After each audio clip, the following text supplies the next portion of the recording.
And I know one way to just getting a lot of confidence, right, in your deal and when your pipeline is referrals. I know we had an amazing point on referrals here. I want to go ahead and share the screen because these points have been pretty monumental in making sure that your referral is successful. So, Shelly, I know you mentioned asking for feedback. What did you mean by that? When it comes to referrals, we want to know what we're doing right, how we're doing. Are we doing it well? Are we doing it efficient, right? So I believe if you have a good understanding of what you're doing well, maybe what you're not doing so well, it makes for asking a referral easier. But that goes into point two is just going and asking for it. There's never a too early in my book of when you can ask for a referral. I see. I do. And yeah, go ahead. No, Cassie, I was going to actually ask you, when it comes to this, how does LinkedIn play a role? Well, again, back to kind of the conversation we were just having about being yourself on LinkedIn, right? Bringing your whole self to LinkedIn. I know if you follow me on LinkedIn, I absolutely talk about Reachdesk and gifting and being a BDR, but I also talk about all different aspects of my life because you never know what thing people are going to connect on, right? I'm also really into the fact that I'm currently based in Maine. I talk about how I used to work in politics and kind of overlaps between outreach in that industry and outreach in this industry. Talk about mental health. I talk about Broadway. Kind of all these different things, cultivating that network so that maybe you do have some folks that you just chat with on LinkedIn. And at first it's, has nothing to do with work. Maybe it's just someone telling me they also like Broadway. But then to Shelly's point, you can be direct and you can be like, hey, Adrian, I know we had that great chat the other day. This might be out of left field, but I sell a gifting platform. I see you have this amazing network. Is there anyone that comes to mind that I should reach out to? And I'd be happy to send them, some cupcakes for their time. And I'd be happy to send you some cupcakes for your time.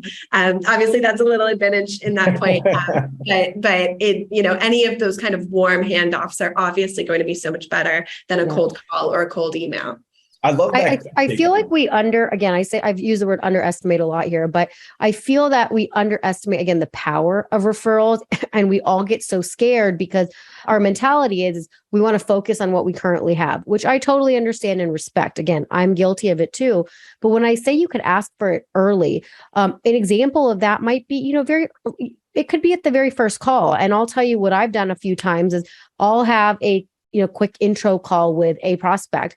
And one of the first things, and then I'll end, we'll have our dialogue. And as we're concluding the call, we talk about next steps and a conversation summary, but I'll say, hey, so-and-so, hey, Adrian, hey, Cassie, this has been a really phenomenal call. Is there anyone else in your network that you think might benefit from having a similar conversation? Just putting it out there sets you apart from, say, the other person that they're talking to. Again, we don't do it enough because we're so focused on what's then and then that we forget to think about what's to come. And I think, Shelly, it shows that you have confidence in what you're selling and the value that you're providing, right? Because I think maybe when you enter into sales, you're thinking like, I am, asking this of someone else, but you're really providing a service. And many times you're coming in as a consultant. I know I'm kind of in the ABM space. So maybe I'm coming in with fresh ideas around strategy that my prospects haven't heard before. If they are, within their network, have a lot of folks in similar roles to them, they want the best for their networks as well. I'm sure just 100%. As we have group chats of BDRs, they have group chats of VPs of marketing. And if there is a tool that's going to make their life easier, they want all their friends to know about it. It only makes them all stronger. So I think we have to flip it on its head and not think that we're asking to take from them. We're actually offering to give. Well, I love that. Sorry, Adrian. I love that Cassie mentioned the confidence piece because that is we don't see that often, right? I actually didn't even think about that when I was talking about asking for a referral right away, right? Is it levels up our confidence. I said that it separates us from, those who may not ask for that, but there's a big piece to confidence in that is, hey, you feel good enough to ask. You feel like, hey, we're not just focusing on this because we know that we have other value to provide. So I think that's really important, asking for it. And again, where you ask doesn't matter, but we should. And again, I always have to admit that I'm guilty of maybe not doing it when I should. But the one thing that I like to ask with referrals is, what is the worst case? Somebody says, no, I don't have one. Okay. At least you Exactly. asked, right? Yeah. So think there, like, what is worst case scenario with referrals? I think the mindset is, oh, no, I don't want to ask. I don't want to bother somebody. Right. Okay, So true. cool. Now, Cassie, I know you had a really good point earlier about including like cupcakes in your referral ask, right? Can you tell us a little bit more about that? How do you ask for referral, but also incorporate gifting? Yeah.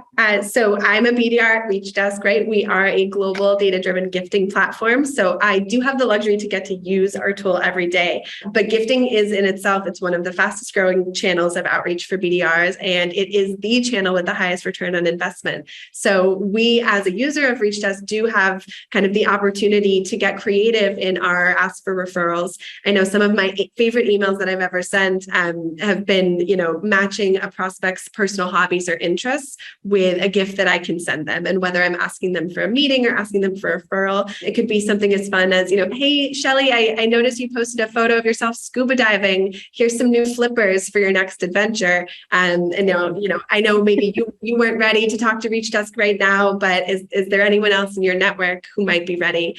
And also remembering that, when you're going to put people in a good mood, when you recognize a hobby of theirs, and also when you get them thinking about themselves and their networks. I think, I'm so interested in the psychology of all of this, but thinking about all of the wonderful people that you've met in your career puts you in a good mood. So if you pair receiving a gift with getting to think about all your friends who have also found success, maybe you've been in SaaS for 15 years, how many friends of yours have gone on to become directors and VPs, that puts you in a very good mood. And then if there's cupcakes in it as well, have a feeling it might be a fun part of your week to receive that. I'll take cupcakes any day, all day, every day. I will send them to you both after this. Absolutely. I love that. I think so. For me, all of what you said, Cassie, it resonates very much. And again, when it comes to referrals, it piggybacks off of that whole network conversation, right? It goes back to not only just asking our prospects. See, referrals come in lots of shapes and forms, right? Asking our prospects may be one thing, but asking our network is another thing. And I love tapping into my network. But one thing I will encourage folks to do is when you're doing that, you have to make it easy. And again, I work with John here. I'll work with John and say, hey, John knows a lot of people, right? But he may be connected to hundreds of thousands of people, but we have to know the level of relationship. And then once we've identified that, making it easy for him to do it. Because what happens is a lot of times when we ask our network for referrals, they'll be like, yeah, I'll do it. But then lo and behold, they don't do it because maybe they don't have that context. So providing that context is really important. So telling the referral, why is it that I want to reach out to this? And I know we're going to share an example, but the point that I'm trying to make here is making it as easy as possible for the person that we're asking from. Totally. I think, Shelly, the last thing that anyone ever wants to do is write a prospecting email for a tool or a service they themselves are not going to be paid on. That's not a situation anyone wants to spend their time doing, whether they're in sales or not. And so, back to that inbound example where I'd had an awesome conversation with, actually, it was an AE from HubSpot, who's now my friend Adam. And he was saying that he had some other customers of his in mind who, might be in the market for Reachdesk. I immediately went back, drafted up that email to him, had a sentence in there about so great to connect with you, Adam, and kind of referenced, lobster on me when you come to Maine. And then the rest of the email, my audience for that wasn't Adam, right? It was his customers that he had in mind that maybe might have been a good fit for Reachdesk. And I was speaking to them, even though I was sending the email to Adam, right, knowing that it would be easy for him to just forward it along. Yep. Make it stupid easy for them to just ask for the referral.